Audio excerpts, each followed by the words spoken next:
Pretty obvious trap. Oh, somebody's just sour grapes. Both of them were cynical, twisted grins. I inched my hand toward my sword. I didn't know how much I'd be able to do, but I wouldn't go down without a fight. Still, you are Okita of the Shinsengumi. I don't think we can shoot you quite as easily. Suddenly looked slightly disappointed. What was he up to? He knows something. Your tone's kinda pissing me off, kid. If you got something to say, how about you just say it? We have silver bullets. Oh, I wasn't talking to you. He chuckled and glanced at the men who'd surrounded us. I was just suggesting that these fine gentlemen shoot the weaker target first. Me, but I'm pretty okay with gunshot wounds. I could probably deal with that pretty easily. Just saying. Carved into little pieces? Probably not as much. But the piercing of a gunshot wound? I'll survive. Unless it's like right to the heart or brain, I'm gonna be okay. And the chances of that, pretty slim. Oh, unless accidentally. Oh well. As he spoke, I suddenly realized all the guns had pointed themselves at me. Well, the people behind the guns pointed their guns at you, but I like that you anthropomorphized that. The guns pointed themselves at me. Coward. What would you do if they pointed them at you, Soji? Seriously. There's nothing you could do. You would just get shot a bunch. I'm Wolverine. I've got magical healing powers, so... Call me what you want. The guns exploded with noise. Oh! Alright. Okita moved. Okita, you fool. Suddenly he was standing in front of me. Okita! Blood was already beginning to pour from his body. You hurt? His voice was weak. I'm fucking fine, you dumbass. Not a single bullet had even touched me. He'd taken them all. Good. He wavered, then collapsed to the ground in a heap. Can I just tell them already? I don't need them defending me. Not that I fully understand that either, but whatever. Okita! Okita! Okita! Just shake him. Grabbed at him desperately. So he could get horribly wounded, but as long as I wasn't hurt, it was okay? No. It's not okay. It's not okay at all. I felt my vision starting to blur and suddenly realized that I was crying. My voice broke as I tried to speak. If you get hurt, that makes me sad too. I kept calling his name, but he didn't answer. He was still breathing, but each breath drew a pained groan from his chest. I don't like contextualizing that I am somehow weak and Soji is somehow strong because of some kind of warrior spirit when I could probably take a few more bullets than him. And I don't think he's strong enough to hold me if I was down. He would just kind of move on. I'm emotionally stronger than him, and that's why I'm, freaking out right now. It was only then that I heard Kaoru's laughter. What an idiot. Well, he did just what I expected him to. Ass. Blood drained from my face. You were trying to shoot him the whole time, weren't you? Kaoru chuckled again. Okita got hurt pretty bad because of you, didn't he? Things don't look good, I'm afraid. How unfortunate. I couldn't believe what I was hearing, but I had no rebuttal. If I hadn't been there, then Okita wouldn't have been hurt. He never would have been shot, and he might have even been able to fight his way out of Kaoru's trap. But I had been there. Now he was dying, and it was all my fault. Kaoru's smile was suddenly gone. You need to suffer more. At Kaoru's signal, the men drew back. I won't kill you, either of you, so easily. His eyes were cold slits, but his voice was gentle and calm. I'm looking forward to our next meeting, dear sister. Damn you. The words were out of my mouth before I realized I was saying them. Kaoru turned to look over his shoulder at me and smiled. If you could just see your face, hear your voice, the more despair and anger you feel, the more you look like me. How could there be any doubt that we're brother and sister? With one last horrible smile, Kaoru and his men disappeared into the night. After what seemed like an eternity, I heard the murmur of voices. It was the Shinsengumi soldiers who'd been sent out to investigate the gunshots. Kaoru. More like Kaorude. We carried the barely conscious Okita back to the magistrate's office together. Okita was shot? Yeah. As I explained what had happened, Sanon's frown deepened. Even if they were using the newest revolvers, that shouldn't be enough to put down a fury. They probably had those revolvers, I realized. Each man had fired off several shots without reloading. Oh. That's bad. Even if the wound is deep, it's small. So long as we remove the bullet, the wound should heal. But Okita's wounds weren't healing. He'd fallen unconscious and continued bleeding even after the bullets were removed. Eventually, even Sanan began to worry. Dang it. When Okita woke up, it was only to take sick with a fever almost certainly caused by his wounds. Hijikata decided the situation was dire enough to merit serious treatment, and ordered that Okita be sent to Osaka to be treated by Dr. Matsumoto. Poor Matsumoto just got the bodies piling up, mostly because of guns. He's gotta be pretty pissed about this whole thing. Frickin' Western weapons! Keeping me in a job, but not in a good way. Maybe he loves Western weapons. Maybe he's the supplier. When I asked if I could accompany him, Hijikata was surprised, but after some discussion he gave me personal leave. He's like, okay, I get it. You like this kid. Whatever. Just fucking go. God. Freaking Okita. He was also assigned Yamazaki as our escort. That was why only a day after he'd been shot, Okita and I set out for Osaka Castle. Cool. With that ninja kid. Ooh, short chapter. Chapter 5. Let's rock and roll. And now it's 2 months later, March 1868.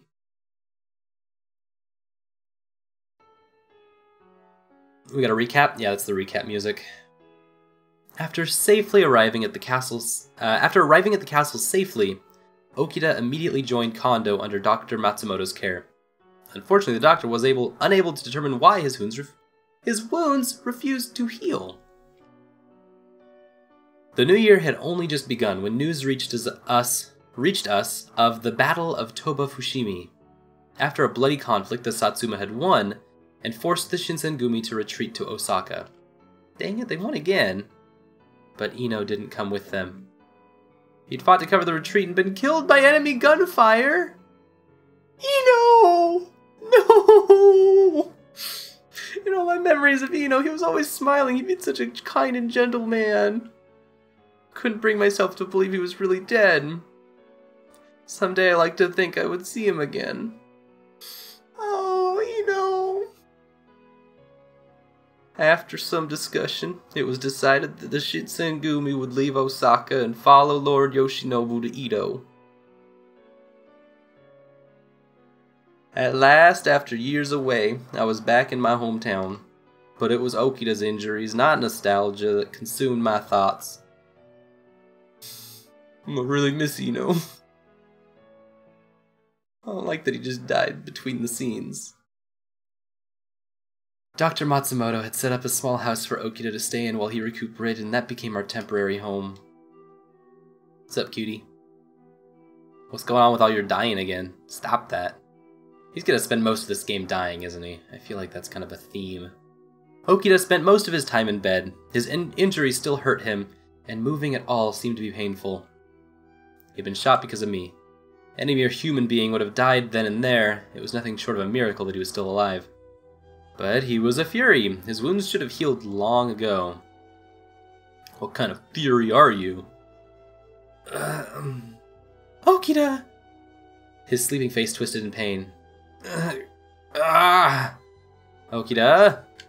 If it had been a bad dream, I would have woken him up immediately, but this was no nightmare, even in his sleep. His wounds were causing him pain. If I were to wake him up, it would only make that pain harder to take. Gently, I wiped sweat from his forehead. It hurt to see him in so much pain, but all I could do was wait and pray. I took his shaking fingers in my hand and held them.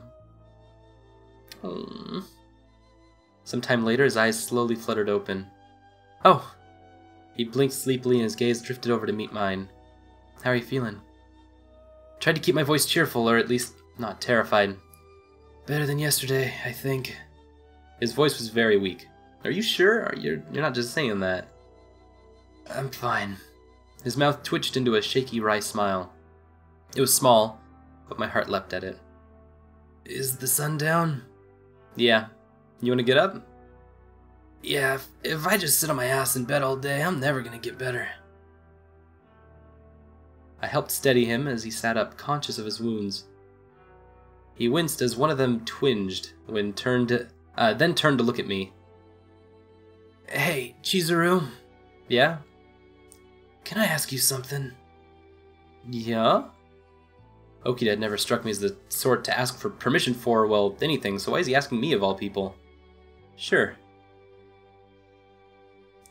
Why is it that you're always here when I wake up? Well? His smile was persistent. Is that bad? He rolled his eyes. I didn't say that. His face came closer to mine and his eyes narrowed slightly as he studied me. I felt my heart begin to beat a little faster. I just thought you might not be getting enough sleep because you're too busy taking care of me. Both people are now avoiding the same question. You asked it, dude. I just happened to deflect it. That's not true. Except that it is. He raised an eyebrow. Really? I was trying desperately to think of a convincing explanation when I heard a voice from behind me. She's lying. Ah. She's been too busy caring for you to sleep. Yamazaki! You were here. You were here also the whole time, you ninja you. You think maybe you could tell her to lay off a little, Okita? She needs some rest. Okita grinned at me again. Go get some rest. You guys double teaming me. Okita and Yamazaki had never gotten along. In fact, they weren't even when they weren't at each other's throats, they were trading venomous looks across the table at mealtimes. But I can't believe you both gang up on me like this. Yeah, stop whining. It's nighttime. Good girls should be asleep. He moved to try and weakly push me out of the room. I'll keep an eye on Okita. I want you to get some sleep, alright? Oh, you'll keep an eye on me, huh? Not sure I like the sound of that, pal. He gave a snort of laughter and Yamazaki thinned his lips. Perhaps he really was feeling better.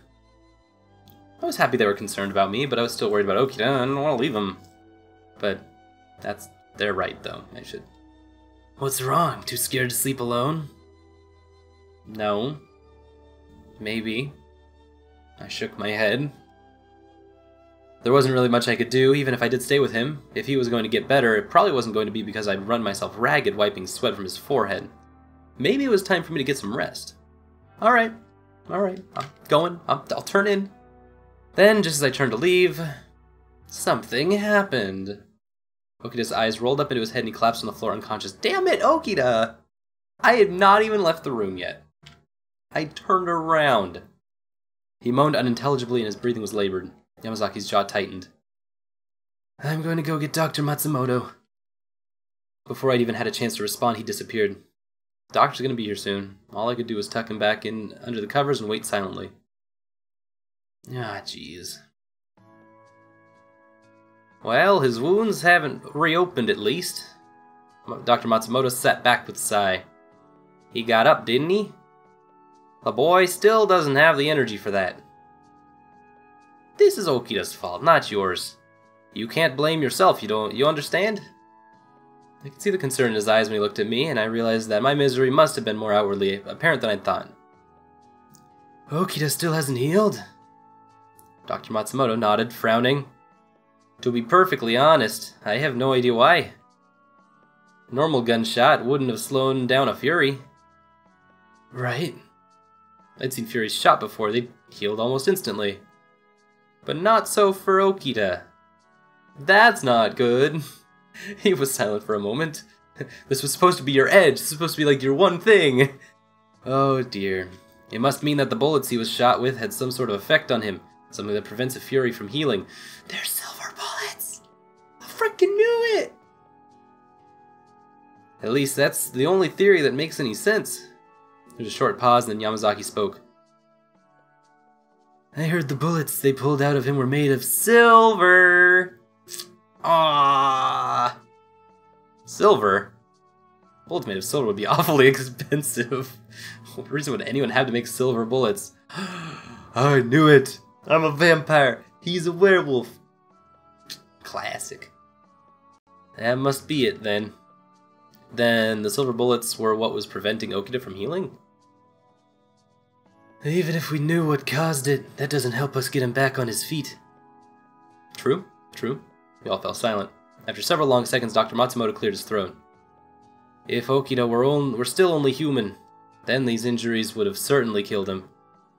If he wasn't a Fury, he'd be dead. Yeah. He's healing slowly for a Fury, but it's still much faster than what a human body could do. Okita was only alive because he wasn't human, but his Fury nature meant that the silver bullet was causing him to suffer. What if the silver bullet doesn't kill him, but because it doesn't kill him, it makes him stronger? Maybe he could be immune to silver now. That'd be great. That'd be lovely. Please don't die, Okita.